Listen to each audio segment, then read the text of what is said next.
Hello, gorgeous, and welcome to With Love, Nick, where you will have weekly activation and the behind the scenes of navigating my insanely unhinged lifestyle.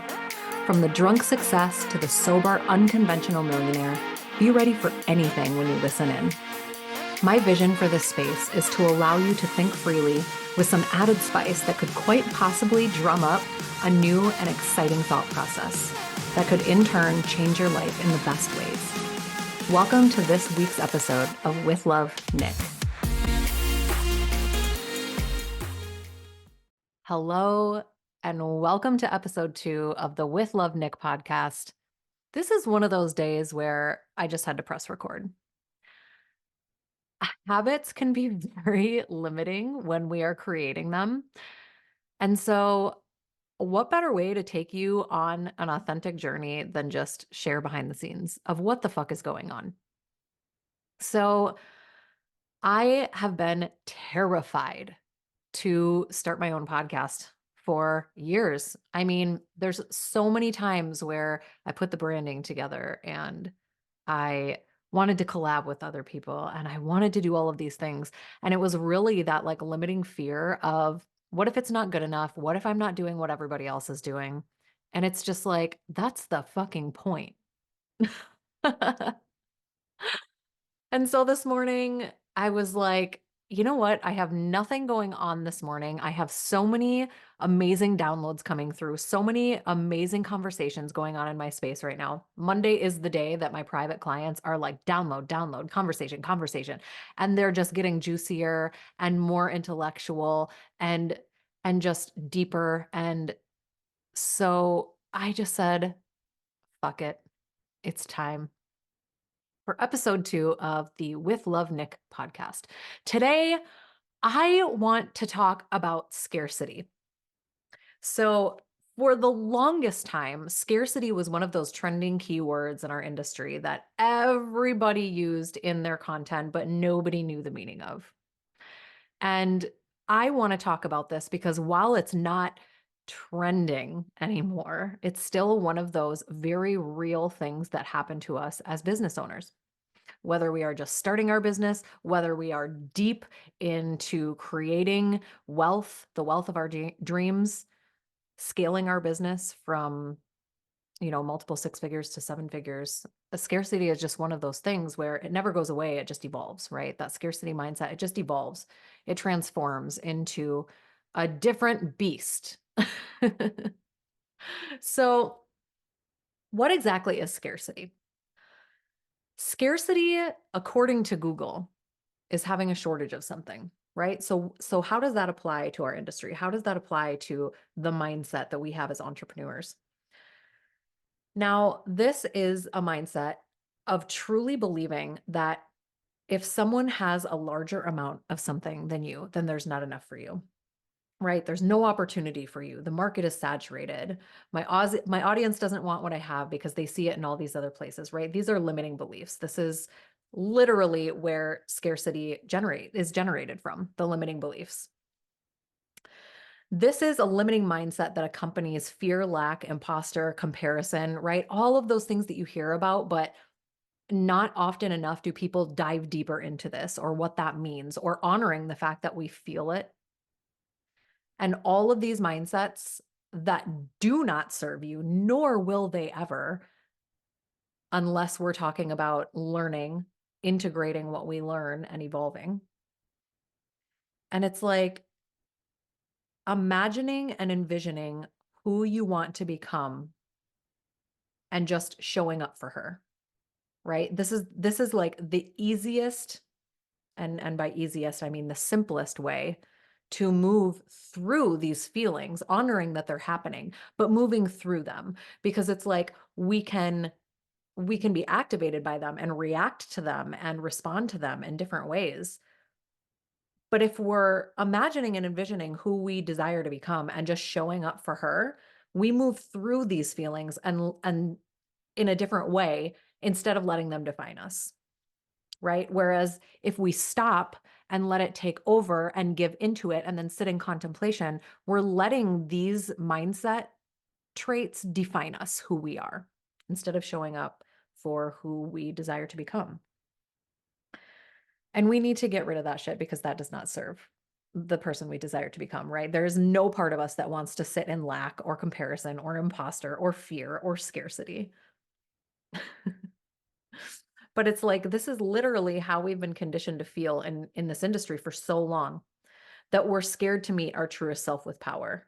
It's like, okay, but if you talk about these or you move through these, or you're projecting, you're meeting people with a victim mindset, and it's just like, no, actually, we can honor how we feel while moving through that, while desiring to become somebody who is evolved.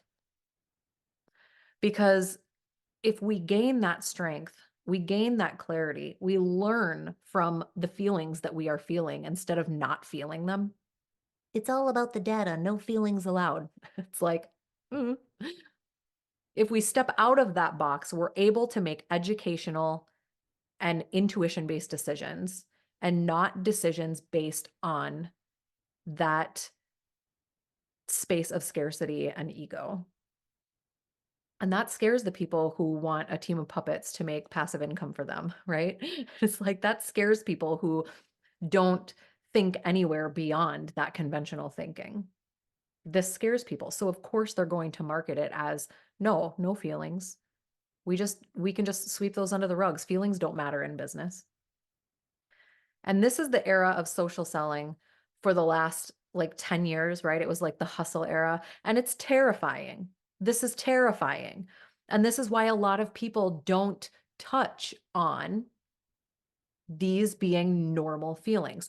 Do not sit in scarcity. Do not sit in lack. Do not sit in fear. And while that's true, we still have to sit in it for a certain period of time in order to move through it. We can't just move over it. We must move through it. And that's the entirety of why I wanted to talk about scarcity, right? To dust that, clean that, refine that way of thinking, like a reinvention. Because the scarcity marketing, or supporting the scarcity marketing and mindset, is manipulation, and it doesn't serve us. So it's like, we can either sit in that and dwell on, well, there's not enough opportunity out there for me, or while we're making money, well, I don't really want to invest that right now because I just made it and I'm scared that I'm not going to make more, or well, I'm scared to talk about the client's wins because I don't want to jinx it, and I'm scared that more clients won't come to me, right? And it's like, let's all take a breath and release the relationship that we may have or may have had with scarcity. Like, bye bye, motherfucker. Because it's like, because then we have these other relationships. Like, we have this relationship with lack, right? Like, what is lack? Lack is the feeling or fear that we're living without enough of something. It's like always wanting more, setting a standard or a goal and it just not being fulfilling. It's like, no wonder it's not fulfilling, because we are trying to fulfill and be happy with an external result or goal. And these thoughts are also limiting and can cap our true potential, because if we're not allowing ourselves to truly dive into what we know we're capable of and our true potential based on, well, what if I can't do it again? Oh, that just wasn't enough. I can do better, but how do I do better? What if that happens and then I'm making zero next month? Like, all the what ifs, the whys, the hows, and like, we're micro analyzing what is happening for us because we were conditioned that it doesn't get to be this simple, right? Like, what the fuck? But this is where we get to break these, generational mindsets and ways of conventional thinking and doing things, because like, the big massive success that everybody talks about and craves, like, this is accomplished beyond conventional thinking. This is why it's called conventional thinking, right? And like, lack, this motherfucker, lack, this is created from fear and insecurity, because what we have been conditioned from a young age to believe. But like everything else can be corrected with nurturing practices and self-exploration and learning how to tap into a deeper rooted level of self instead of just being fed all of these external things, right?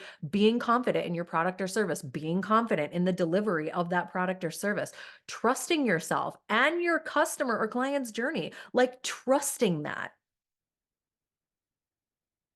Not trusting that will hold you back. And these alone will naturally bring you out of place of lack, right? If you trust yourself and you trust that the client is doing what is best for them because they are a mature adult and it is not up to us to decide what they do in their space, this will naturally bring you out of a place of lack because you're going to be training your subconscious to whatever is happening, trust that it's all happening for a reason. And regardless of what you want to believe, everything happens for a reason and everything will continue to happen, whether you want to microanalyze it or have complete control over not or what have you, it will still end up occurring the way that it's meant to occur. And if you're not confident in what you're doing and how you're doing it and who and confident in who is involved, of course you're never going to be fulfilled. Right? Of course, you're never going to be fulfilled if you are just constantly chasing this external meaning and this external validation and the external evidence of something. So it's like we talk about we use the trending words of like scarcity and lack and anxiety and overwhelm and rerouting our nervous system and all of this stuff, but it's like we need to actually dig deeper into all of that, why it occurs, how it occurs, without microanalyzing it and just learning to move through it, learning from our experience, learning that we don't need external validation to accomplish anything, right? That's all deeper rooted within ourselves. We already have that available to us, but we're so hyper focused on letting everything else and everybody else and all of these other gains determine where we are at in our life and our business instead of just taking a pause and reconnecting with a deeper rooted sense of self and and surfacing what we already have available to us. That's really hard to do on autopilot. That's really hard to do when we are so used to having those validations of the external. So this was really fun. And I was actually like, scarcity is on my mind. And then it just kind of spiraled into all of these other things that kind of accompany that. And also just working with the reframes and how working with the reframes and tapping into that deeper rooted sense of self is like that can nip all of these in the bud because they all accompany each other. So that was it. That was it. And I actually I pulled this topic from one of my most popular programs, Milestone. And I will be relaunching Milestone. And we're actually going to do 7 modules instead of 5 modules this time. But I'm just super excited to tap more into these topics that were only talked about when they were trending, when actually this is like foundationally things that we need to talk about and rewire from our conventional way of thinking about them in order to be successful. Create sustainable success. I was going to say sustainability, but we're not going to cut that out because none of this is going to be filtered. All right here from my throat chakra, which is never unfiltered. Okay, thank you so much for joining me for episode 2. I know in episode 1, I said that my next episode, I was going to have a guest, and that will all happen. We will be recording with our first guest, my mentor, Jess Battle, next week. And that will be our episode 3. And I'm so, so excited to release that. Until then, thank you for joining me for episode 2 with love, Nick.